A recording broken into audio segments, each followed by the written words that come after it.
Morinaga Cilgo.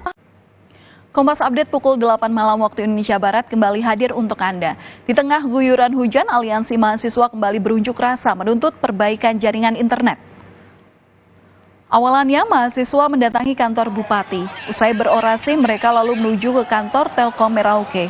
Aksi sempat diwarnai kericuhan saat mahasiswa mendesak pihak Telkom hadir menemui mereka.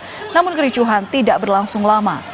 Meski diguyur hujan, mahasiswa tetap melanjutkan unjuk rasa karena tuntutan demo terdahulu untuk meminta perbaikan internet tidak kunjung dipenuhi.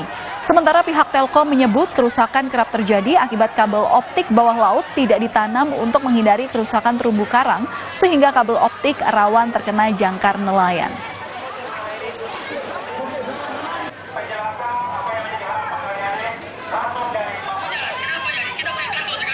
Demikian Kompas Update, program berita utama akan kembali untuk Anda.